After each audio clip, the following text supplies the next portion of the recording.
Hey guys, what's up? Welcome to the 22nd episode of Pure Grade Puroresu. Today I'm going to be looking at Dragon Gate's Dead or Alive show. Just got some quick notes to get out of the way as usual. So, first of all, look, my last review, episode 21, I did say, I'm going to review New Japan's Dontaku shows and I'm going to talk about the other smaller shows. And obviously, that didn't end up happening. I guess I'll just give my quick thoughts.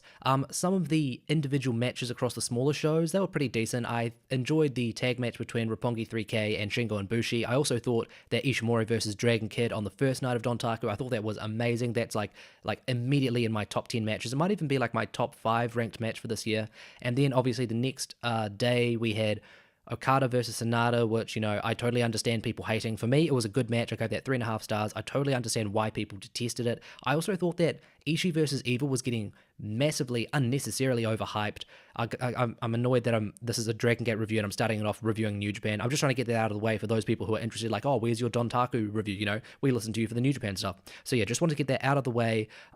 This is the Dead or Alive review. I watched this show live and I've only just actually watched the entirety of it because I had to, catch up on the undercard matches and, it was a bit of life getting in the way and also a bit of me just being lazy with getting this review out. But, it's 11 p.m. now. I'm finally getting to it. So let's jump into it. So first match, this was the opening match, obviously. Why did I unnecessarily said it's the first match, then the opening match? I'm just wasting time. This was between Dragon Dyer, Jason Lee, Keisuke Okuda, and Yuki Yoshioka versus the Natural Vibes team of Genki Horiguchi, Punch Tominaga, and Brother Yashi, as well as Mondai Ryu. So, what can I really say about this? This was fun, usual unit work from Natural Vibes. The makeshift team of Lee, Dyer, Yoshioka, and Okuda, they worked pretty well together as well. It was a pretty short match, so there's not really much content I can actually comment on. But, it was decent, fine pace. I just gave this 2.5 stars. I always wonder if people are just like, yeah, Lewis, we don't give a shit about these fucking opening matches where you're just going to say, oh, yeah, it was fine, it wasn't bad, unoffensive, and you just give it like 2 stars. But, I feel like I'm a bit of a completionist. Like, if I review like a tournament, I feel like I have to review every single tournament match. And if I'm reviewing a show, I have to talk about essentially every match, unless there's some, good reason why I shouldn't focus on one match, Anyways, let's move on to the next match. I feel like I've started this terribly. I started off with a New Japan review. Now I'm already analyzing the meta of my own reviews. Anyways, let's move on. The next match was K-Ness and Ryo Saito versus Stalker Ichikawa and Sachi Hokaboy. Okay, look, I feel like because I'm relatively new to Dragon Gate's modern product, I feel like people are going to be like, okay, why the hell are you focusing on this match and saying, you enjoyed this match? Because I enjoyed this match. This was a comedy match, but I actually thought it was pretty entertaining. Stalker Ichikawa, I know that a lot of people seem to hate on him. Like on Cage Match, he's got like a 3 out of 10 rating. And like, to me, again, it could just be because I'm not as exposed to his work compared to the other guys in Dragon Gate, but I really enjoy his gimmick. Even going back to the early Torimon stuff I've seen from him, he's always been really entertaining. So the match starts off, and it's immediately funny, because what we have is, like, Stalker Ichikawa, he's immediately attacked by K-Ness. He immediately eats a combination from K-Ness. I think it was like a super kick and then a brainbuster, I think, and look, it's Ichikawa. I genuinely expected the match to just end there and that to be the whole joke, but no, he kicked out, and it's always so funny because the crowd laughing, and then they actually get into the match because they're like, holy shit, Ichikawa didn't just lose there, he's actually still going. That's I just love that you can go from comedy to actually like real drama, even if the real drama is masked, in all of this comedy behind Ichikawa.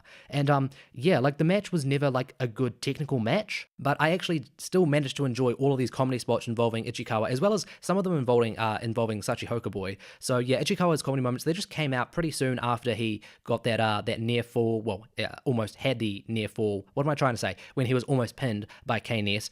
There was a very funny moment where he was doing he goes for his rope walk movement, but then it was like Ryo Saito was trying to encourage him, and they just did quite a few fun plays off of that. I think Sachi Hokaboy also got involved at that moment. There was also a funny moment when Saito and K-Ness, they start arguing with each other, and Ichikawa and Sachi Hoko, they're like, okay, shit, this is our chance, there's some tension going on there, let's jump them. They go for like some, I don't know, they're going for like some sort of lucha, spin around, and Saito and K-Ness just allow them to spin around, then they just, politely put them back down. I feel like people who are, as I said, are really into Dragon Gate, they're just like, why are you giving like this much time to a stupid comedy match with bloody Stalker Ichikawa, who does the same thing every week, or I guess every month at this point. But I guess just because I'm so new to it, and I'm so used to my comedy being like, Masao Inoue from Noah, or, like Taguchi or Yano in New Japan. And to be honest, Taguchi is still one of the top comedy wrestlers in the world. He's always changing up his stuff, just a little aside there. But yeah, I enjoyed this. It was also like another moment where Ichikawa, he's getting annoyed with referee Yagi because he's like, oh, you're not counting fast enough.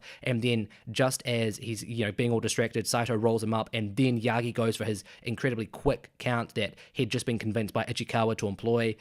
Yeah, I enjoyed this. Even the finish was funny because Sachihoko, he and Ichikawa, they think they're going after, I think it was Saito, or maybe, no, I think it was K-Ness, and Sachihoko's going for his moonsault, he thinks, on K-Ness, but K-Ness is actually, overpowered Stalker, and then Sachihoko ends up accidentally hitting Ichikawa, and then all three of them, obviously Sachihoko, he's totally oblivious to the fact that he's he's allowing the others to pin Ichikawa.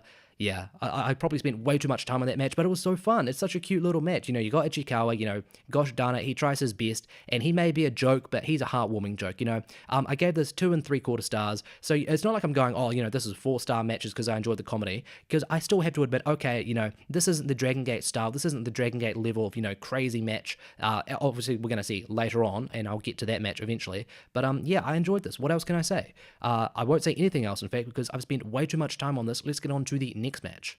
The next match was Yoshino and Yoshida from Maximum versus Eita and Benkei from RED. So we had some very good basic exchanges from, all 4 guys early on. The most interesting thing about the match, though, because this was more of a storytelling, storyline-based match than an actual in-ring work rate match, even though the in-ring was still pretty good. The most interesting thing was Benkei's continuous descent towards Eita, as he would continuously prevent Eita from, tagging in to actually target Yoshida, and yeah, Benkei was just having Yoshida all to himself, showing off his power.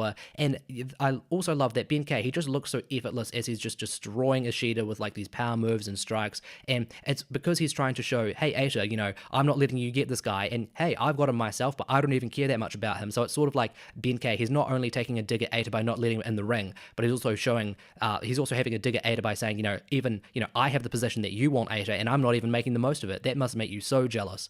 And yeah, so Benkei, he dominated Yoshida for ages just by himself, and the two of them, Benkei and Yoshida, they did have some pretty like good actual exchanges just when Yoshida was fighting back and managed to tag in Yoshino. It lasted maybe 10 seconds, but I really enjoyed the chemistry they had, and it's like, damn, on another day and another night, I don't even know if they're actually in the same, I don't think they're in the same King of Block, the same King of Gate block. That would have been good though, because a match between Benkei and Yoshida, like those few seconds I saw between them actually going 50-50 on proper moves, I really would have enjoyed that. Anyways, Benkei's dissension would eventually result in Eita himself interfering, and he would prevent Benkei from pinning Yoshino, and that led to Benkei just, full on turning on Eita. Obviously, they'd done this like a few other times on the tour. Obviously, Eita had already attacked Benkei with a chair, I believe, and I believe Benkei himself had also purposely attacked Eita on a few other shows, but yeah, at this point, Benkei's like, okay, today I've had, this is my limit, and I've finally reached it, and he ended up spearing Eita, and then Yoshino ended up pinning Eita after the lightning spiral. So yeah, this was an alright match. Everyone worked relatively hard. The work rate was good, but we didn't see a proper match just because they're obviously trying to build up to the main event with a tension within RED, and yeah, so I thought this was a decent match. I gave this 2 3/4 stars, so I thought this was genuinely, I know you guys will be shocked, I genuinely thought this was about equal to the previous match, the comedy match, just because, I don't know, I guess I'm just one of those guys. I can enjoy my comedy, I can enjoy my Dragon Gate tag team matches. The next match on the card was the Tribe Vanguard team of Kai, Yosuke Santa Maria, and Kagetora versus the Strong Machine Gundam, I believe it's pronounced. I believe that means like team or army or something. So this is Strong Machines F and G, which is Fuji and Gamma, we're pretty sure. And then Strong Machine J, who is the son of the original Strong Machine, so Strong Machine Jr. Yeah, the Strong Machines, they dominated early on. The majority of the match just saw Maria being targeted by all 3 of them, which makes sense because this is Maria's first big match since she came back from... Do I refer to her as a she? I'm just going to go with that. It just makes more sense. It also sounds better. Yeah, this is Maria's first big match since she came back from her injury, so it made sense that Dragon Gate would play up, oh, she's just come back from injury. You can't expect her to be, all, firing on all cylinders, so it makes sense why she's so easily dominated by all 3 of these guys. And, yeah, the Strong Machines, their work and control was fine, but there was nothing super interesting about it at all. And look, I've seen some people heaping massive praise on Strong Machine J. Multiple podcasts I've listened to have been like, oh, wow, this guy's so good. But honestly, I haven't seen anything too impressive from him. I definitely don't think he's bad. I haven't seen anything at all bad. But, yeah, I guess to me he feels like a needless callback to a bygone era. And he just sticks out like a sore thumb in Dragon Gate for me. And, like people complain about Kai. They say, "Oh, Kai, he doesn't fit in with Dragon Gate. He's way bigger than everyone. He doesn't move as smoothly." But to me, Kai works so damn hard. He's so energetic. You know, when he's running through his flurries, he perfectly fits into the Dragon Gate roster. And okay, maybe like at some moments he's a bit too slow. Well, no, I shouldn't say too slow. I'll just say he's notably slower than the other actual Dragon Gate roster full-time members. But I like that because it makes him stand out. And yeah, I think Kai gets needlessly shit on by Dragon Gate fans, whereas they're randomly saying, "Oh, Strong Machine J, he's so good." And you know, obviously, I'm willing to be impressed. You know, I'm not going to say, you know, "Oh, I don't like you because of the first like 3 matches I've seen from you. Otherwise, you know, because of that, I'm just going to be against you." No, I'm saying, you know, impress me, dude. Don't just show me something. Like, I genuinely feel this guy, what he's doing, he's pretty much hitting exactly the same moves that his father would have hit back in the 70s or 80s. And you know, the few Strong Machine matches I've seen, I was never into that. And Strong Machine J here, not the biggest fan either. I also hope he eventually drops that ugly mask and outfit, regardless of whether he becomes like a big star and he, you know, ends up losing the Strong Machine J gimmick, or whether he keeps it for the rest of his wrestling career. It's just incredibly off-putting. As I said, it just reminds me of a bygone era of, you know, New Japan, 70s, 80s, and like that can be cool. Like if you've got someone like, you know, Shibata, who's like a total callback to, you know, just like straight up, not even really a callback, I guess, but just, you know, a different style where it's like, oh, he's just got the plain black trunks. He's not trying to be, you know, all showy like Okada or Tanahashi. But yeah, just like the Strong Machine mask and outfit, like the single arm, like what do you call it? Like the tights, it just doesn't look good for me. Nothing about him really works for me. And again, I'm not saying he's bad. I just don't get it. Yeah, so after Kagetora and Kai, they showed off like a few moves after they finally got tagged in off of Maria, but then it was back to Maria just being worked over, and then Strong Machine J ended up getting the pin after he hit her with the Majin Fusha Gatami, I believe it's pronounced. And I believe that was also Strong Machine, the original Strong Machine's finishing move. He does hit that move pretty well. I do like, you know, how he gets the, you know, how he locks the arm down, the bridge. I think that all looks very good. Again, I'm not saying he's bad. I just don't get what everyone's saying about him. It's like, yeah, he looks fine. He just looks generic he looks as generic as his mask. So, yeah, this was probably the worst match on the show for me. The Tribe Vanguard guys didn't really look the best, and I still don't care for Strong Machine Gundam, as you guys can tell. Yeah, I gave this 2.25 stars. Maybe I'm being a bit harsh, but yeah, this was, at times, this was a bit difficult to sit through. The next match, this was the first like proper match on the show, and this was very, very, very good. This was, oh god, I was almost about to say Jimmy Susumu, because for ages I followed Dragon Gate, not actually like following it, but like I'd be like, oh, okay, what's going on with Dragon Gate? I'd check the results, and it would always say, you know, Jimmy Susumu for like, I don't know, something like 3 or 4 years. And so I'm like so like jolted when it's like, oh, Susumu Yokosuka. But yeah, another needless little rant by me. So this was the Bravegate champion, Susumu Yokosuka, defending the title against UT. So yeah, UT, he is my absolute favorite rookie, and it's fun because I was really like just properly getting into Dragon Gate at the start of this year, just in time for the rookie tournament, and I was like, okay, you know, I really like Skywalker, but I really like Yoshida, and now it's just like, you know, absolutely UT. UT is absolutely my guy. He might be one of my, I don't know if he's my favorite guy in Dragon Gate, because he's, but that's just because I think, oh, but you know, he's not Yamato, he's not, you know, who else, Doi or Yoshino. He's not a guy who's fighting for one of the top titles in the Dragon Gate and Twin Gate scenes all the time. But then I'm like, but who else gets that reaction from me? You know, maybe Dragon Kid, but yeah, UT, easily one of my favorites. This match just proved that. So UT, he's immediately going after Susumu, and he's, you know, transitioning to like all these major, like crazy transitions out of nowhere to working over the arm. And this was after Susumu accidentally lariated the ring pole. Obviously, you know, he's perfectly got UT lined up on the ring pole. Everything's going fine. He's like, okay, I'm just going to hit this lariat. And then, wow, can you believe it? UT moves out of the way, and Susumu accidentally ends up hitting his own arm against the pole. Who could have believed it? And yeah, Susumu, he eventually did like fight back with all those massive lariats, which always look good, but he was doing a good job selling. And okay, in typical Dragon Gate fashion, Susumu, he would drop the selling towards the end, but for the first half of the match, he was doing a really good job selling, because even when he was hitting his big lariats as he was performing his comebacks, he would always show like, oh damn, this is hurting, you know, and we could just, you know, we could buy into that struggle and that story that, you know, UT's put across, like, oh, you know, UT's obviously targeting the most, the strongest weapon that Susumu has, and obviously that's his lariat, so therefore his arms. UT would further target the arm, and when it actually became time for Susumu to say, okay, I'm actually not just going to, you know, hit you with my lariats and then sell a bit, I'm actually going to start, you know, totally dominating you. UT's selling was incredibly strong.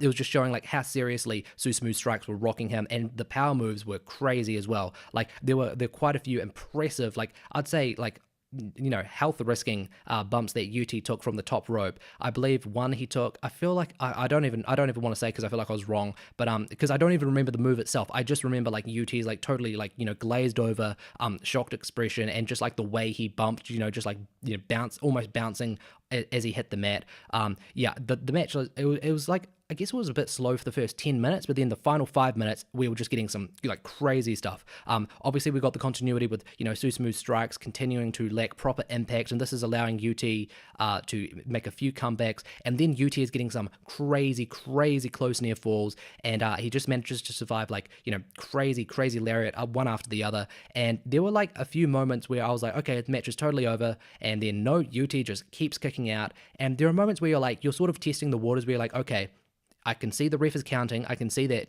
one guy's being covered by the other for the pin, but the audience sort of seems like lukewarm. So I can sort of buy into the match ending here, and that lukewarm atmosphere that I sense with the audience is just because they're more deflated that UT is losing here, or it could be because they don't buy into the story. And then just as UT, like all those times that UT kicks out, and I'm going from thinking, oh, the audience is lukewarm, they must not really buy into that this is the finish. As soon as UT kicks out, they roar, and I'm immediately brought back in, and I'm like, oh, okay, of course they were just lukewarm because they were deflated that their boy, our boy, my boy UT was going to lose. But then they're immediately hyped because UT's right back in it, and so am I because my boy UT is right back in it.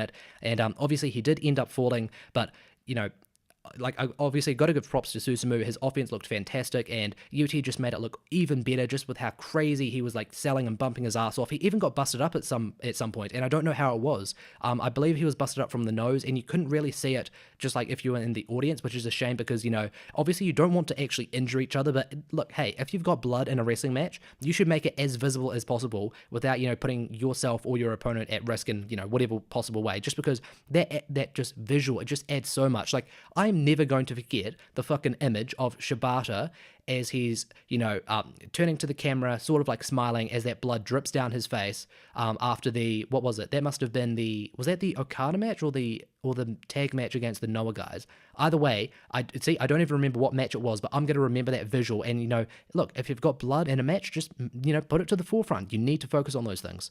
Yeah, so the final few minutes were crazy. I couldn't believe what a massive beating UT was just taking in those final few minutes. And look, I didn't expect him to win here, but I was totally buying into him more and more with every crazy spot he survived, and I was super keen for him to win. As I've said, UT is my boy. He is still like my favorite young guy in Dragon Gate. I was very deflated when Susumu finally put him away, but yeah, this was a very good match. The pace was fantastic in those final few minutes. Sadly, I'm only going to give this 3 3/4 stars, and I don't want you guys to be put off by that because listen to what I'm saying rather than the actual rating, because I think that speaks more about what I think of the match. I thought this was very good. I thought Susumu was really good. I thought UT was awesome. I still think that UT's tag match where he was teaming with, I believe it was Yamato against Big Ben for the Twin Gate titles, I thought that was a great tag match. I gave that 4 stars flat. I thought it was awesome. I thought he was a bit better there in his general in-ring work, because I thought he pulled off a lot more crazy transitions and everything, and crazy moves like countering everyone. But here it was more his selling performance that I really enjoyed. So 3 3/4 stars. The first properly good match of the show. The next match, this was just I was going to say this is a random match, but no, this was for the Triangle Gate titles. So this was the RED team, the champions. This was Kazuma Sakamoto.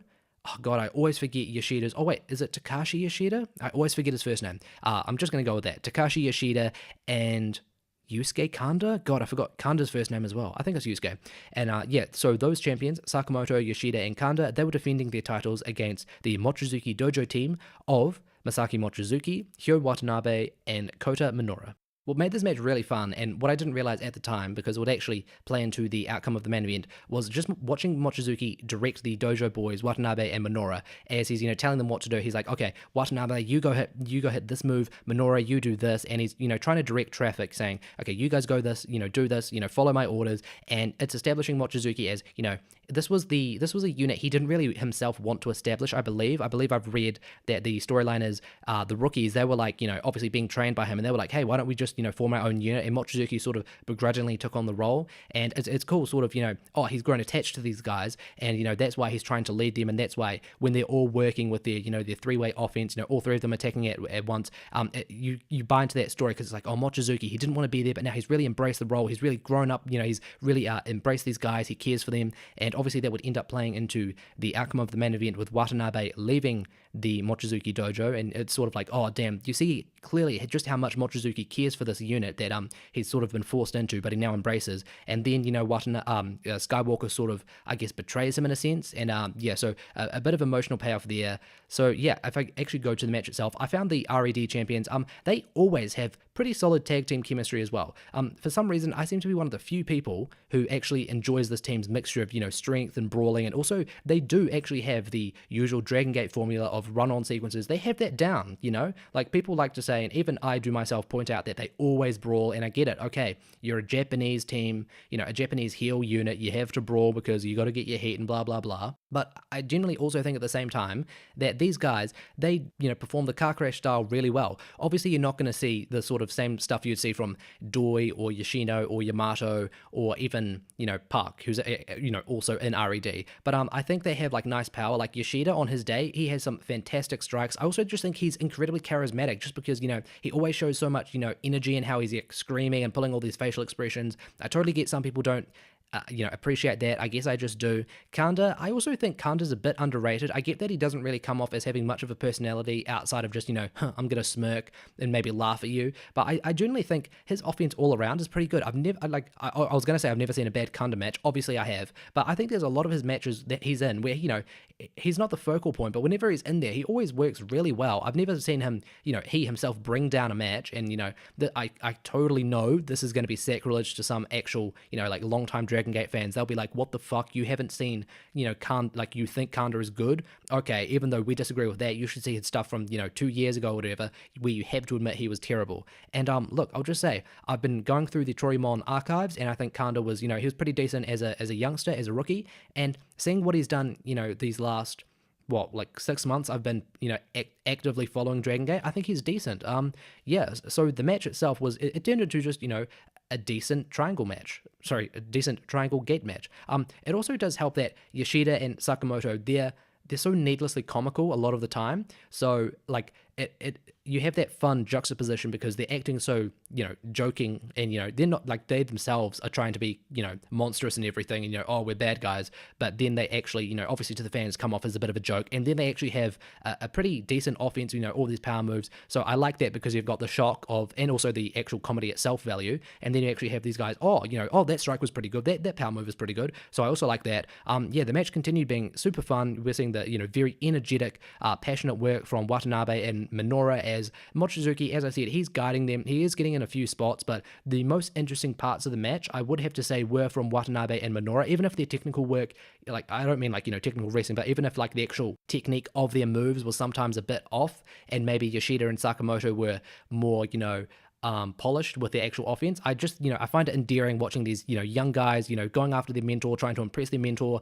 by hitting their moves. So yeah, I guess I bought into the match, for the in-ring work, obviously, but also just because I thought the story was cute. And the pace at the end was, it was quite strong, and the match sadly ended just as things were getting really interesting. Isn't that always the way it is? Sakamoto, he got the win over Hyo Watanabe as he hit him with a variety of moves, and then he finished it all off with a half-package pile driver. I don't actually remember the finish itself. I just got that described finish from iHeartDG. So yeah, I thought this was a pretty good match. I gave this 3.25 stars. And one thing that played into, I guess was building up for the main event, this was when the champions, that just retained, Sakamoto, Yoshida, and Kanda, there was a bit of a tension in the post-match between Kanda and Yoshida. And obviously this is because Yoshida, he had recently decided to side with Big Ben and the RED split. And I always found that really weird. Like, I don't think I ever checked out what the, promo was where Yoshida explained why he was choosing to side with Big Ben against the rest of RED and against his fellow Triangle Gate champions. But I guess I can tell just by context in regards to the result of the kickouts or not kickouts of the main event, I worded that terribly. That it was probably all a ruse, all along. And if that's the case, then why would Kanda and Yoshida, I guess maybe they would pretend they're having tension by staring off in the post match of this match, just to rile up the fans, to work the fans in kayfabe. Who knows? Spending way too much time in this match. Let's get on to the semi-main event, and this was absolutely my match of the night. I love this. Well, this was Park defending the Dreamgate title against Dragon Kid.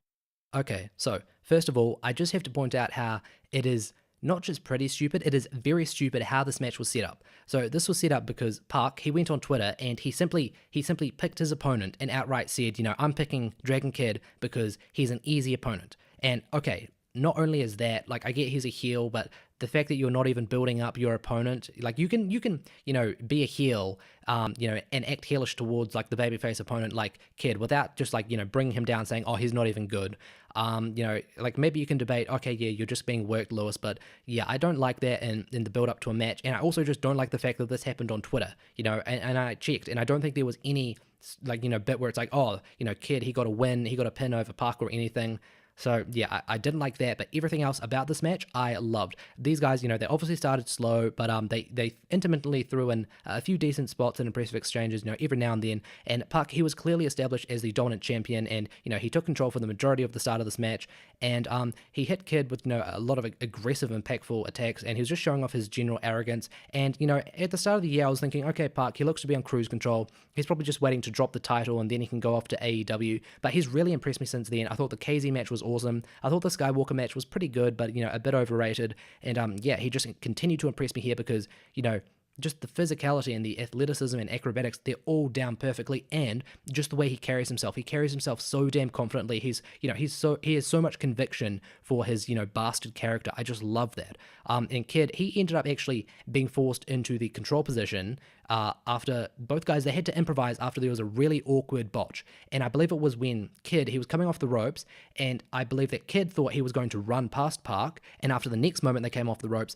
then they'd do whatever spot they were going for. But Park, I don't know if it was, I can't really say whose fault it was, but it seemed to me that it was Park's fault because he was the one that looked the most ridiculous, because as Kid came past him, and I believe Kid was intending to run past him, Park took a back bump, and he sold as if Kid had instead kicked Park in the face, and it was really awkward. So both guys had to very slowly improvise, and that led to Kid gaining control. It was very awkward at the moment, but luckily when I think of this match, I barely think about that botch, because the rest of the match ended up being great, because right from that moment with Kid being forced in control, the match massively picked up. Both guys started going 50-50 with when I say big moves, I mean fucking big moves, and it was just very impressive run-on sequences. There was a disgusting top rope brainbuster which terrified me. This was Park delivering it to Dragon Kid, and it sort of looked like it was going for his Falcon Arrow, but just the way he hit it, and just the way that Dragon Kid's body snapped, upper neck first, and then the rest of his body came down with it. It was disgusting. I was genuinely afraid for his health after that. And somehow Kid was fine, and he started hitting some big moves of his own. The drama was very real at this point. The big moves are coming out at a slower rate than before, but that made them even more impactful because, the downtime in between those moves as they're selling, it would build them up for when the big moves would finally return. Both guys were selling and bumping fantastically, and they just had perfect, flawless chemistry. Kid hit a fucking crazy second rope reverse Frankensteiner, and then he hit an absurd tilt-a-wheel DDT, both of which Park sold fantastically. Just the way he bumps, he has such amazing core control, just the way he can, the way he bumps and he sells as if his body is being projected up just by the momentum of Kid's attacks, and then he immediately collapses and looks like his body's just been contorted in the entire process. It's just beautiful. Kid, he was just when I first came to Dragon Gate and I was watching Dragon Kid, obviously, growing up being a massive fan of Rey Mysterio, I've always been interested in the luchadors, and I totally understand why Kid is so highly regarded. The guy's 42 or something. I feel like he's in his early 40s. He's still so fucking perfect. He just worked so damn well alongside Park here. Park eventually got the win after he demolished Kid with multiple power bombs, then a second rope tombstone, which he'd also used against KZ, and then he hit the Black Arrow, and all of those moves were terrifying and awe-inspiring. It was beautiful. This match was amazing.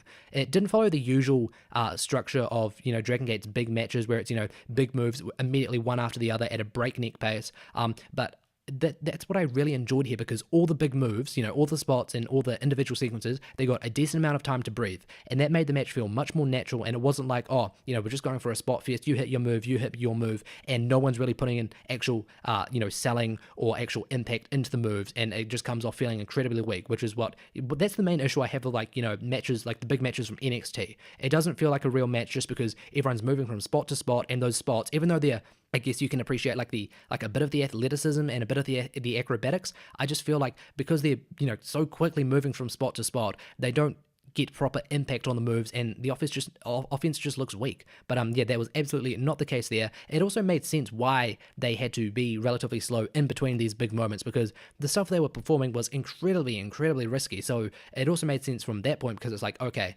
not only in real life but also in kayfabe, both guys have to take their time because they're building up for these massive moves. So obviously they're so dangerous in performing them, they have to take time to do them.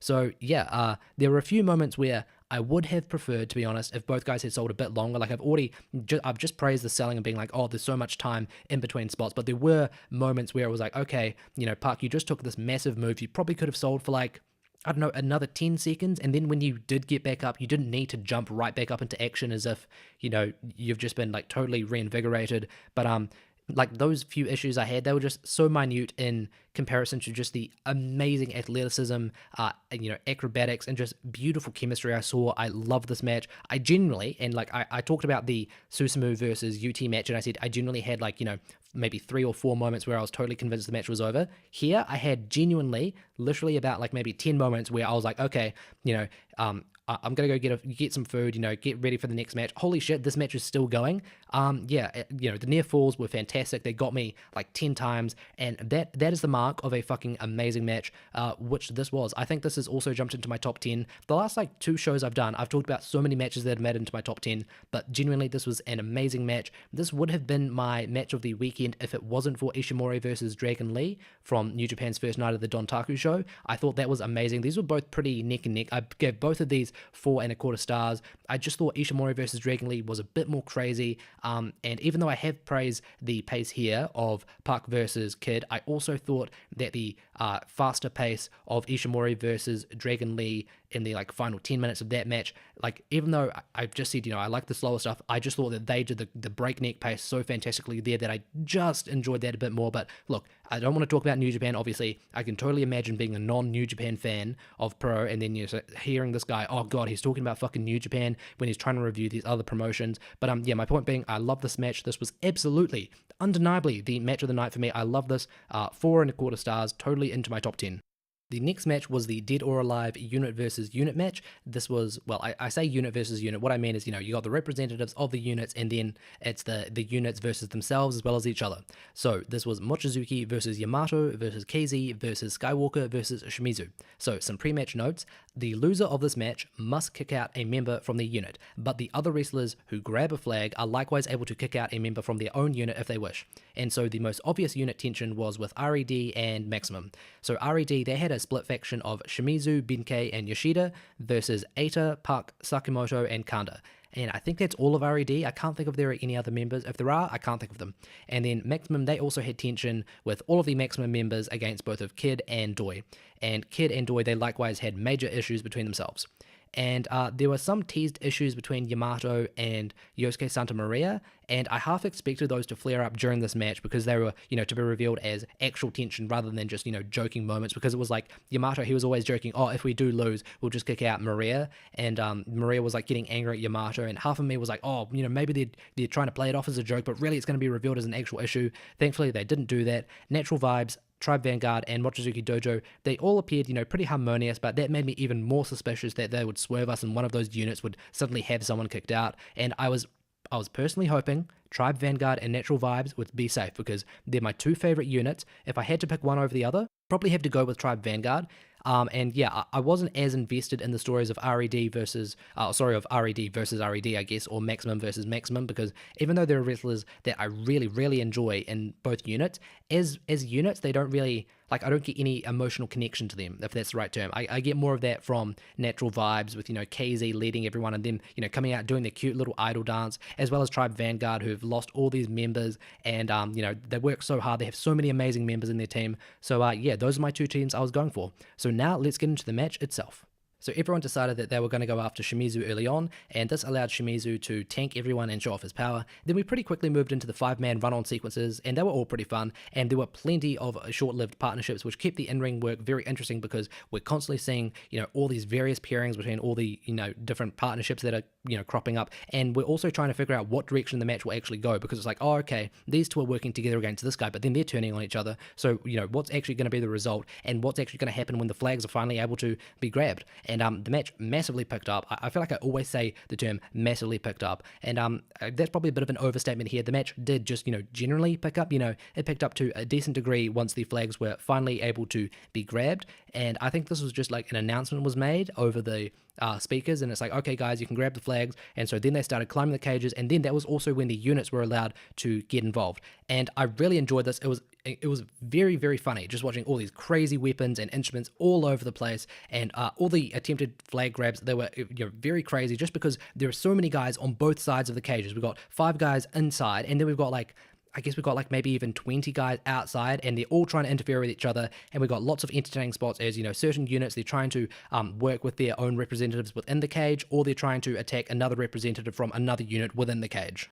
I'd never really seen like this type of match. I think this was actually the first Dead or Alive match I've seen, and it was just total chaos, but I really enjoyed it. So the first storyline event of this was that KZ, he got the first flag after the rest of Natural Vibes came to help him, and so yeah, I was already 1 out of 2 for, my teams that I wanted to be safe being safe. So I was feeling pretty satisfied at this point.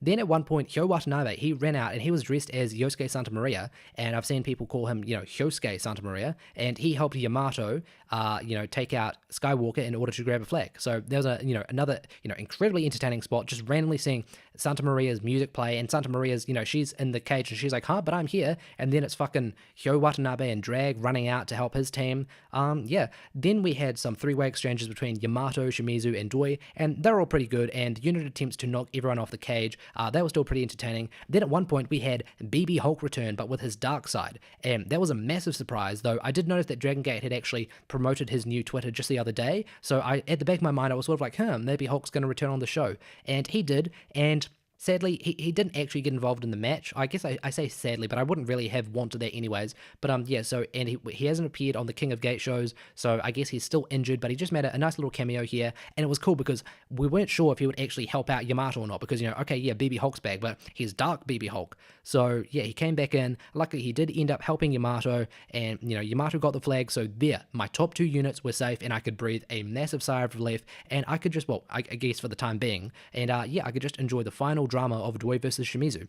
So both RED and Maximum, they continue to help out their representatives in pretty entertaining ways with just lots of ridiculous spots, all of which just added to the great, ridiculous atmosphere of this match. Like, we had Shimizu, totally covered in powder, and he's up against Doi, who's totally covered in mist. And then there's silly string and streamers and, like, the debris of, like, weapons and stuff all over the cage. This match was just chaos, and I just really enjoyed this. At one point, Kit, he jumped in to prevent Shimizu grabbing the last flag, and obviously this wasn't really out of care for Doi, but more so because he feared if Doi loses the match, then Doi is forced to kick out a member, as opposed to if Doi wins the match, then at least Doi has a chance to not kick out someone, which likewise would have been Kid, but Kid was like, okay, I've got a better chance of staying in Maximum if Doi wins here, as opposed to loses, so that made sense, and yeah, I enjoyed that. Doi eventually managed to grab the flag, and yeah, Shimizu was the loser. This match was totally unlike any other wrestling match I've seen. Even in regards to cage matches, it was so different. I just loved how unique it feels. Like, you've got these flags and you've got people climbing up the cages. They've even got, like, people are trying to put planks across. It's just like how there's these different dynamics of how you're going to scale the walls, how you're going to stay up on the cage walls, how you're actually even going to grab the flags, because at some moments the unit members outside would grab the flags and just move them from one like grabbable post like area to another. Yeah, there was just so much creativity here. I really, really enjoyed this. As I said, totally unlike anything I've seen before. I'm going to give this 3 3/4 stars to about 4 stars. So, a low-key great match. Like, I've seen other people go higher on this. To me, it wasn't like anything crazy, but I really, really enjoyed it. As I said, I thought it was a great match. But the drama was not over, as we then had to go through each unit and hear whether they would kick anyone out, and then for Red and Shimizu, who he would be forced to kick out. So I'll go through the unit decisions now. So for Natural Vibes, nice and sweet, KZ, he kept the team together. Then for Skywalker with Mochizuki Dojo, he rather surprisingly chose to kick himself out. And he mentioned that his intent, behind this was that he wanted to develop a singles career, and that made sense. And it was a decent twist without being nonsensical, since we've seen all throughout this year that Skywalker has progressively been moving away from being a rookie and actually establishing himself as an actual, challenger for the Dreamgate title. So yeah, I enjoyed this, but it was a bit deflating because it's sort of like an ass pull, I guess, where you don't really expect that. Because like when you say, oh, you can kick someone out of the stable, then it's like going to kick themselves out. It's like, okay, yeah, but that wasn't as clear as it was in the rules. And I get that it's a twist, and it does make sense in storyline. And I am happy that Skywalker's going to focus on going singles because he really excels there. But yeah, I guess maybe I'm just mad at myself for not thinking that to be a possibility. But yeah, something about it. Even though I do like the implications of this, of the storyline, the storyline point, I still think, okay, you guys are bending, playing with the rules a bit there. So yeah, obviously I didn't hate it, but yeah, I don't know. Maybe you could have done something more interesting. Maybe you didn't need Skywalker to be in that spot in the first place. Maybe you had Mochizuki and he gets a flag, but he still chooses to kick out Skywalker specifically because he wants Skywalker to go singles. I would have really enjoyed that storyline. Obviously that also would have played more directly into the story of Mochizuki, being so close to these boys, as we've seen with him leading Watanabe and Minoru in the earlier match, and then him saying, like you have the swerve where he's like, oh, I'm going to kick out Skywalker, and people are like, oh no, Mochizuki's turned bad against the boys that he's, raising, but then it's like, I'm doing this for your own good, Skywalker. That would have been a feel-good moment. Instead, now we have like, it makes sense, but it also feels a bit forced because now we have like forced tension between Mochizuki and Skywalker, because Mochizuki, he was not happy with Skywalker leaving the unit, and Skywalker was trying to be polite and respectful, but Mochizuki wasn't having any of it. But look, as I always say, we give these storylines 6 months, see where it's going. I said it's fine. I don't think it's bad. It's okay, but it's just I think there's more potential there. And yeah, when it comes to this sort of soap opera stuff with oh, who's going to kick out who from the unit, that sort of more sports entertainment side of stuff, you need to do a bit more to impress me with this stuff. And I keep saying I'm gonna stop saying this. I promise.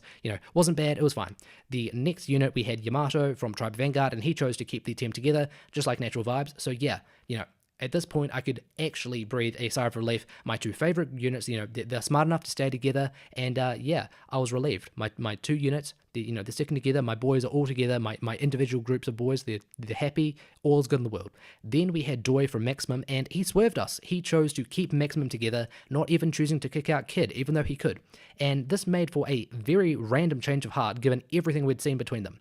And Doi, he mentioned how he came to understand Kid only ever had really, used his trash talk out of good intentions, trying to keep the team together, not actually to bring people down. And he said he also respected how Kid showed, his massive efforts, which was, an understatement, in his match against Park earlier in the night. And he also said that he really appreciated Kid's efforts to help him, fighting off Shimizu when they're going for the flags. And yeah, hence he was no longer choosing to, kick Kid out. So at this point, I was thinking, okay, Maximum and RED, they were the two teams that were put to the forefront on the idea of, oh, is this unit going to stay together? And it was way too on the nose, where I was like, okay, one of them has to swerve and keep everyone together. And so at that point, with Maximum staying together with, a pretty senseless change of heart from Doi, I was like, okay, well, I totally know what's going to happen with RED. Shimizu, he's going to, totally do the unexpected, quote unquote, and he's going to turn on BNK. And yeah, that's exactly what ended up happening. And I totally expected this. This was so obvious because the rivalry, especially between Eita and Shimizu, much more so than the rivalry between Doi and Kid, it was far too on the nose. It was far too obvious. It just felt like they were obviously setting up for the swerve because they're constantly going at each other, getting in each other's faces, and also the fact just that Shimizu, he's a much more direct heel in his matches as opposed to BNK. Plus, Shimizu was the one who, started the entire tension in RED by accidentally attacking BNK all of those times at the start of the year. So yeah, even though this was intended as a swerve, it was far too obvious to be a swerve, so it just loses its swerve potential. So yeah, this was another kick out. Well, I should say this is the only kick-out decision, and actual only kick-out of the show that just didn't have any impact on me, because as soon as, I already felt this was going to happen, and then when Doi chose Kid to stay in Maximum, I was like, okay, well, this is totally obvious. And yeah, I don't need you to, swerve me and shock me all the time, but if you are going to go for a swerve, make sure it's a damn swerve, because this wasn't. And even the audience, they were a bit deflated. obviously they were a bit disappointed that Big Ben was breaking up, but also it just felt like they probably were in the same shoes as me. They were like, okay, this is far too obvious. Shimizu is such a grimy heel. He's probably going to do this. And they saw it and they're like, oh, yeah, well, this is an interesting storyline development because what does this mean for Big Ben? Well, what does this mean for BK? What does this mean for Shimizu? Because they're no longer Big Ben. But yeah, they weren't that into it. Like this, like of all the hot, storyline moments in Dragon Gate history that I've seen, this definitely was not one of them. Just like with Skywalker, even though this, moment of a good wrestler leaving the unit to go for, I guess go singles, even though it wasn't executed as well as I would have liked, I still love the implication because, Skywalker, he's going singles, awesome. BK, he's going singles, even awesomer. So, I did really enjoy that part of this. If I had to rate the soap opera stuff, the sports entertainment stuff here, I'd have to give it like a 5 out of 10 just because there was nothing like shocking or outright exciting, and there was nothing outright bad, as I said. I liked how we're getting a pretty clear indication that Skywalker and BK, they're probably going to have some big things in store for their future, probably in this year. And, I think they both stated their intentions to, do really well in the King of Gate tournament. And that's already started. And I've seen them in that thus far on the first night. They were, pretty good there. So, yeah, good things for them. There was also just no tension in the kick-out moments because if Natural Vibes and Natural Vibes, Tribe Vanguard, and Mochizuki Dojo, if that kicked anyone out, it would have been totally forced, and yeah, it would have been a swerve, and it would have been shocking, and it would have got like an emotional reaction from me, but that would have immediately been followed by, what the hell is the story here? This writing has come out of nowhere. So obviously you couldn't do that, and if you did, I would have disliked it. And then you had Doi choosing to not kick Kid out, and that also felt just pretty senseless because it was a pretty intense rivalry between them leading up to the show. And Doi's points for changing his mind and siding with Kid, they would have made much more sense. Obviously I was angry with you, but then I saw, you really do care about the unit and you tried to help me out so I can respect you. That would have made much more sense if we hadn't seen Doi essentially turn full on heel against Kid and the rest of Maximum for the last few months, especially the last few weeks. So yeah, I wasn't happy with that. It just felt like a totally forced change of heart just to swerve us because, for 3 months we're going to make you think that someone's leaving Maximum, then we're going to have this big cage match, and then Doi, the last moment, the team's all together. And obviously I am happy, I guess, that Maximum's together because I just want to continue seeing Doi teaming with Yoshino and Kid. But yeah, in terms of sports entertainment, the writing on this, it just felt too forced. If you're obviously trying to get a reaction from me, I sort of, I pull away, and that's obviously what they're doing. They're trying to get we're so relieved Maximum's together, but wasn't super keen on it. Glad Maximum's still together at the end of the day, I guess, even though, it would be nice to see another unit out of Maximum. Who cares? Then we have, Shimizu, quote unquote, unexpectedly turning on Big Ben. I keep calling BK Big Ben, or when I talk about one of them, I call them Big Ben. I've already gone through my issues with that. It was far too obvious. It lost any impact it otherwise would have had. But as I said, the implication of BK going singles, hey, that is fucking awesome. His match against Mochizuki from last year for the Dreamgate title, that was sick. I can't wait to see his matches thus far. I mean, going forward in the King of Gate, because I saw his first match, and that was against, who was that against? I think it was against Yamato. That was a pretty good match. He looked good there. So yeah, final thoughts for Dragon Gate's 2019 Dead or Alive. This was indeed a very, very, very good show. It was, outstanding what we saw in the Dreamgate title match between Park and Kid, and, a great chaotic, entertaining display with the 5-way cage match. And even though the post-match drama was a bit underwhelming, and if it hadn't been, if they had built up these stories and, the potential of all this drama and, who's going to be kicked out, who's going to stay together, if they'd done that better, then this match probably would have, this show would have probably been an 8 out of 10. But yeah, those final, 20 minutes or whatever, it felt like 20 minutes, where they're going through all the payoff to the last few weeks of all these, I should say the last few months of all these units feuding and everything. If they had built that up better and we got better results from the sport entertainment side, I would have been okay, great show, definitely on my list for top shows of the year.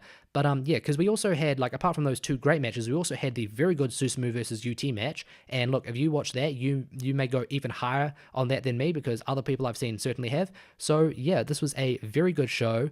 Undercard was also fine, but pretty skippable, nothing too strong there. So this now brings me to the end of this review. So what do I have upcoming? So I am definitely going to be reviewing New Japan's Best of the Super Juniors. I'm not sure how I'm going to do it.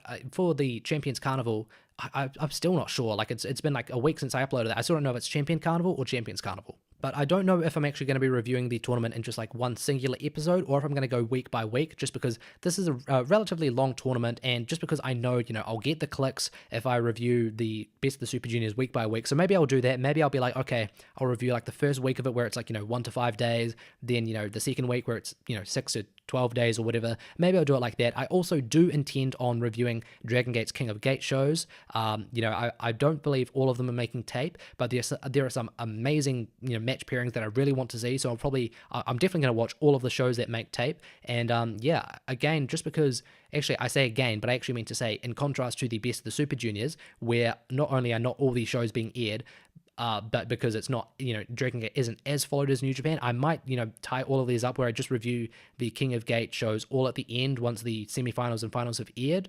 That might, allow me to give a better analysis of everything overall as opposed to going week by week. Also, it'll just be like too much effort for me to go do week by week Best of the Super Juniors as well as week by week of King of Gate. That's just way too much, and I'm already, relatively lazy. I don't know if you guys can tell, but my voice has gotten relatively like uncharacteristically hoarse after only like an hour of talking, which is relatively odd.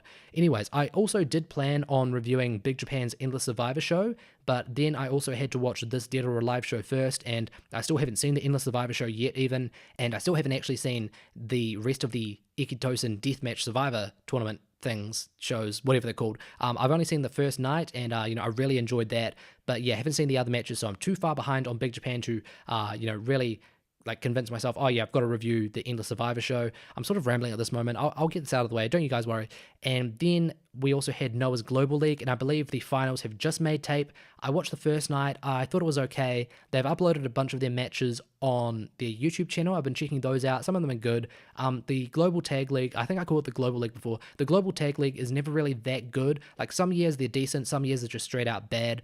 I guess I'll check out the rest of the matches and from the rest of the shows, and then I'll be like, okay, if we actually get some really good, even great matches, then I'll probably do a review. Otherwise, I might just preserve my voice, save some time, probably focus on New Japan's Best of the Super Juniors and Dragon Gate's King of Gate. But yeah, thanks for joining me, guys. Sorry I got this review out relatively late, I guess, compared to when the Dead or Alive show actually aired. But hey, I like to think, it gives people more time to watch the show, and then they're more willing to listen to my review. So yeah, goodbye, guys. You can follow me on Twitter at PureGradePuro. That's PureGrade, Puro. You can also check out the show Pure Grade Pro Wrest on YouTube, Podbean, and iTunes. I'll see you guys next time when I'm probably going to be reviewing the New Japan Best of the Super Juniors. Otherwise, maybe the Noah Global League. Who knows? Just, tune in next time and find out. Goodbye.